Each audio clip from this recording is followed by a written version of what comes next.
роды прошли вроде как нормально, но она родила 7-месячного ребенка. Мы это все связывали с тем, что ребенок недоношенный, и у нее проблемы со здоровьем. У нее начались с того, что после того, как она сходит в туалет по-маленькому, у нее начались адские головные боли. Такие боли, что просто невыносимо было. При этом у нее начинает опухать щитовидная железа, прям как шар у нее надувается на шее.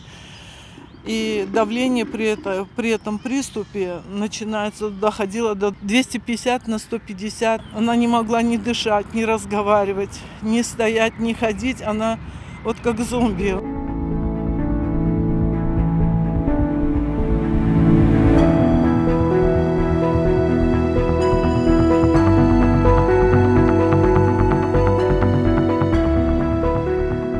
Динара Надировна, спасибо ей огромное. Она поставила нам очень редкое заболевание 1 на миллион. Это эндокринная опухоль, и она может располагаться на мочевом пузыре.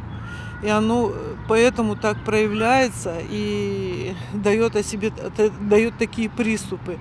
И благодаря ей она назначила препарат, по которому сейчас моя дочь реально держится на этом препарате. Она даже говорит: мам, я боюсь, что этот препарат, если перестанет действовать, я, наверное, умру, потому что, говорит, я просто не вынесу такой боли.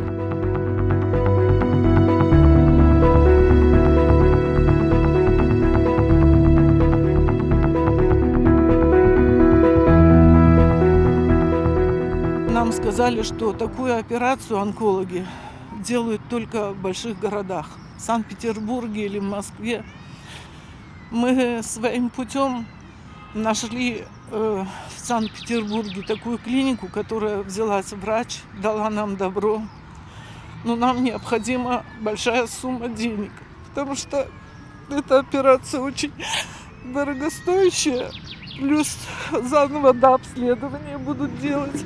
И все это платно, и проживание платное. Поэтому я к вам обратилась, если есть возможность помочь нам. У нее 3 маленьких детей, и ей всего самой 27 лет.